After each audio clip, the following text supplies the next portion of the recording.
Okay, this is your prone adductor stretch. The adductors are the muscles that are along the inside of the legs, on the upper thighs, and they bring the legs towards the midline of the body, as opposed to the abductors, which bring the legs away from the midline of the body. So this is adduction, and this is abduction.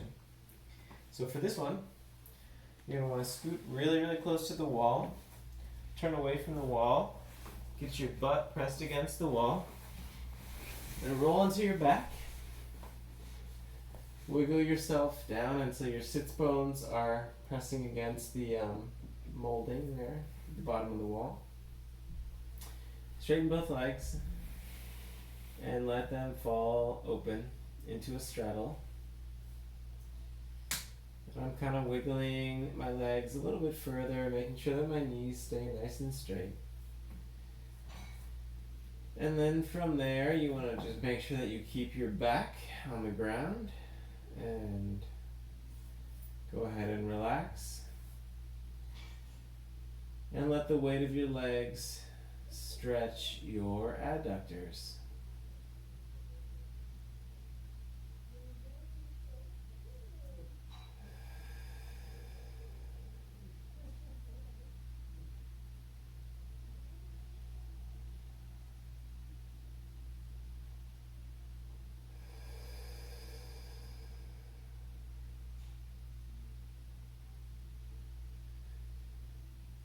Now, this one's an interesting one for me because for myself, as well as for some of my other clients, there's a big sensation, a lot of stretch happening just behind the knee joint. I've talked to my stretching coach about it. He says that that's where I'm the tightest in this entire line.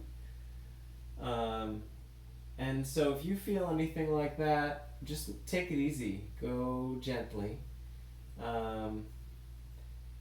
And over time, it should open up. I've got a little bit more space now, so I'm just kind of inching my legs out a little wider. And if you don't feel that big sensation behind the knee, that's great. You might feel it somewhere else. So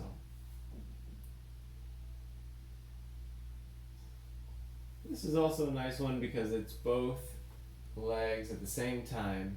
So I don't have to do one side and then the other. I can just do both and relax.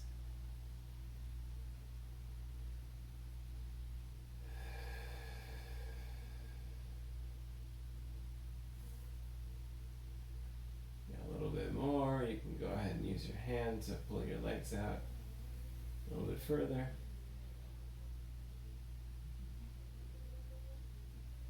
Again, make sure that your back is flat on the ground.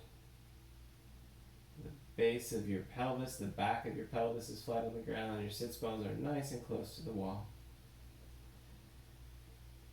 And once you get to 90 seconds, 2 minutes, maybe 2.5 minutes or 3 minutes, or maybe you really like this one, you want to stay here for a long time.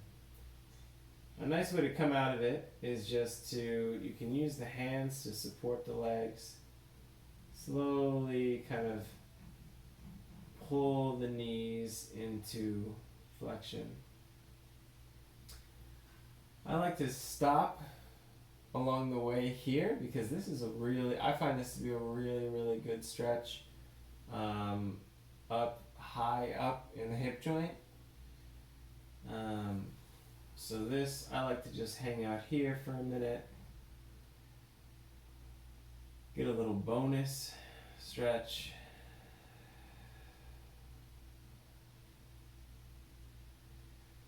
Try and let those knees fall out. Try and let those legs fall into external rotation.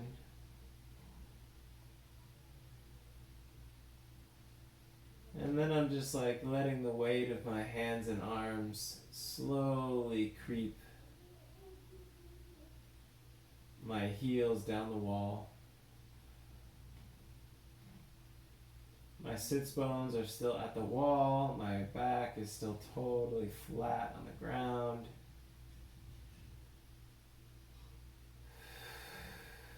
So don't let anything else move around so that all the movement is happening where you want it. Same is true for, targeted strength work and resistance exercises.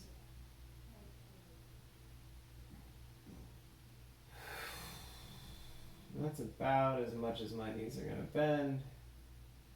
It's kind of like a supported happy baby pose. Like the wall is helping to hold my legs up in happy baby.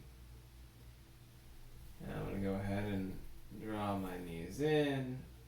Now I've got my pelvis is lifted off the ground, so I've lost the stretch there, which is fine. I'm kind of going to rock back and forth. This can be a nice one to hold for a really long time.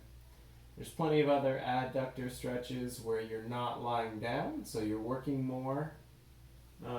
But for this one, you can treat it almost like a little siesta. Sometimes I'll grab like a book or a magazine and read here. Don't let your mind go too far away from your body. Try to keep your mind in your body. You can slowly come out of it and enjoy stretching your adductors and opening